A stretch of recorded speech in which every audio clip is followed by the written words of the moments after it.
उसी पुस्तक को अभी मंगाया जाए, अगर उसमें राधा शब्द हो मैं मुंह नहीं दिखाऊंगा कभी। ऐसा हो ही नहीं सकता, अर्थ का अनर्थ। हाँ? नहीं, हमको कष्ट यह है कि हमको बोलना पड़ा बीच में, क्योंकि अगर अनिरुद्धाचार्य की जगह ये बात और कोई बोलता तो मैं कतई नहीं बोलता। देखिए, अनिरुद्धाचार्य जी इस समय टीवी पर छाए हुए हैं, लाखों लोग इनको सुन रहे हैं, तो ये तो यही समझेंगे ना कि अनिरुद्धाचार्य बोल रहे हैं। इसलिए आपके द्वारा कोई अपशब्द नहीं निकलना चाहिए। मैं आपसे वंदन करता हूं, कभी कोई अनर्थ करना हो तो विचार करके करिए। मैं और कोई बात नहीं, सबको क्षमा मांगता। भागवत जी के 8वें स्कंद के 10वें अध्याय में लोग कहते हैं भागवत जी में राधा का नाम नहीं है, राधा का नाम नहीं है। ये लोग गलत कहते हैं, जो भी कहता है गलत कहते हैं। लिखा हुआ है, मैं आपको श्लोक दिखा रहा हूं।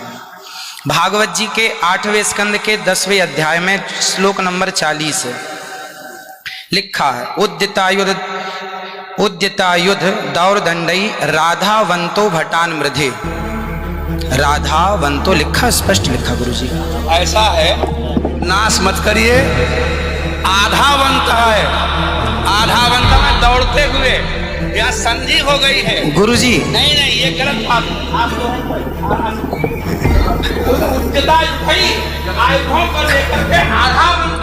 गुरु जी गुरु जी गुरु जी गुरु जी गुरु जी, हम तो आपके दास हैं। मत कीजिए ना। हमारे गुरु जी कहते हैं ना, गुरु जी इसका अर्थ तो सुन लीजिए, इसका अर्थ तो सुन लीजिए। आप जब राधा बता रहे हो, सुनिए सुनिए गुरु जी, इसका अर्थ है राधावंतो भटान मृधे। इसका अर्थ गुरु जी ने बताया हमें, हमारे गुरु जी। कोई गुरु जी नहीं बता सकता। हमारे गुरु जी कहते हैं तुम नहीं बना सकते, क्योंकि जब आप राधा बनाओगे तो विसर्गे कहाँ जाएंगे? गुरु जी, उद्यतायुधई ही विसर्ग हो गया। गुरु जी कहते हैं क्यों नहीं बोलते? गुरु शब्द है। अब चलिए, भागवत जी में दूसरा है बधू। बधू प्रयोग हुआ है, बधू प्रयोग हुआ है। तो बधू का प्रयोग ये है कि वहां श्री राधा रानी का ही स्मरण है। नहीं, लोग कहते हैं राधा नहीं है, तो राधा जी का जिक्र तो कई जगह है। राधा पदवाच्य बधू, इसका अर्थ संकेतक हो या लक्ष्यार्थ हो और गंगार्थ हो, इन तीनों अभिधावृत्तियों के द्वारा राधा शब्द एक भी जगह भागवत में नहीं है। इसलिए जहाँ बधू शब्द है वहां भी अर्थ राधा है। जहाँ बधू है, ऐसे ध्वनि का अर्थ भी होता है। जहाँ राधा है, जहाँ बधू है वहां राधा है। ऐसे थोड़े होता है।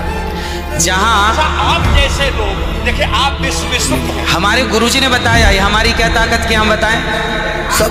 शब्दई ही अर्थानाम अभिव्यक्ति त्रिविध भवति। आप इनकी बात सारा विश्व सुनता है। महाराज श्री हमारी बात 20 आदमी सुनते हैं। महाराज जी सुनता है सारा विश्व। त्रिपाठी जी, महाराज आचार्य जी, आपके चरणारविंद में मेरा निवेदन है कि अरे आप हटिए सामने से। आचार्य आप हटिए भैया।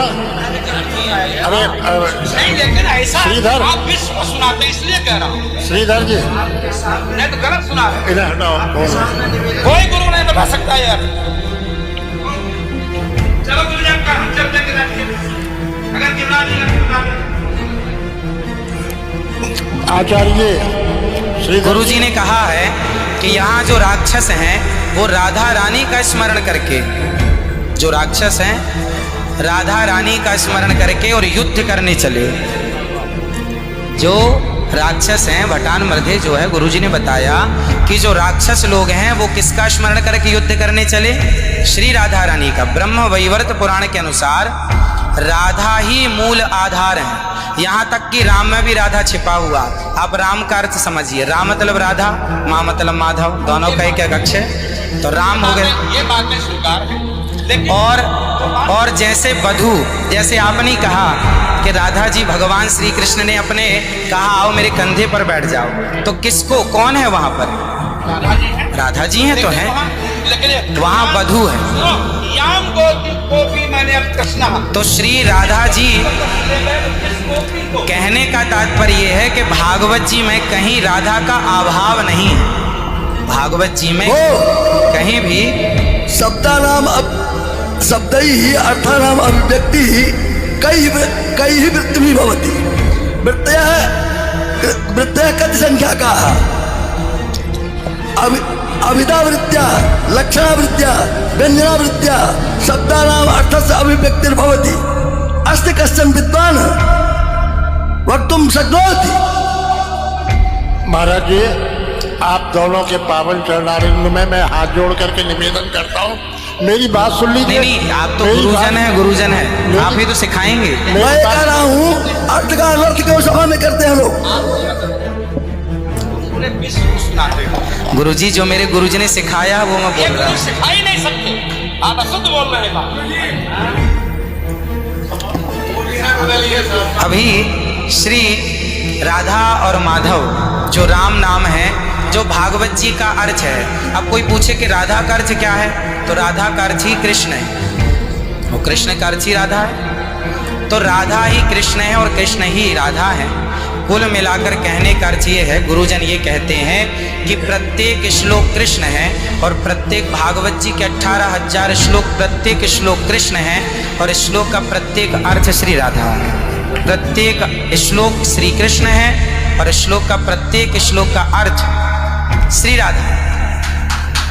तो ये सब भाव ही तो है, लेकिन राधा ना वो भाव सब नहीं, भाव है। वो शब्दार्थ भाव का भूखा हूं मैं, भाव ही एक सार है, और भाव से भजले मुझे तो भव से बेड़ा पार है। सभी विद्वानों के चरणों में दास का बारंबार नमन। सबको जय श्रीमन नारायण, जय श्री कृष्ण। 2 मिनट कीर्तन कर ले। 1 मिनट रुको, मैं सबसे क्षमा मांगता हूँ। मेरा अनिरुद्धाचार्य के प्रति बड़ी श्रद्धा भाव है, बड़ा आदर है, लेकिन इनकी वाणी चूंकि पूरा विश्व सुन रहा है, ये चैनलों पर आते हैं। भाव जगत में हम कुछ भी कहें, लेकिन जब हम ये कहते हैं ये शब्द में लिखा है, तो वहां पर शब्द और अर्थ का संयोग, क्यों गिरा अर्थ जल शब्द बोध्यो व्यनक्त्यर्था शब्दोप्यर्थांतराश्रय एकत्व व्यंजकत्वे तद अन्य से सहकारिता। ऐसा हो ही नहीं सकता कि कोई अर्थ प्रकट हो और उसके मूल में शब्द न हो। वहां संधि है, मेरे आयुध ही आयुधों से युक्त होकर मारे गदा तलवार तीर लेकर के वो राक्षस आधा बनता दौड़े मारने के लिए। शुद्ध यही अर्थ है। किसी अभिधा से, किसी लक्षणा से, लक्षणा तब होती है जब मुख्यार्थ का बाद हो। मुख्यार्थ का बाद हो ही नहीं सकता। श्रीधर स्वामी बता दें, विश्वनाथ चक्रवर्ती बता दें, अनुचार प्रकाश का बता दे, चूड़िकाकार बता दे, और छोड़िए उन बातों को।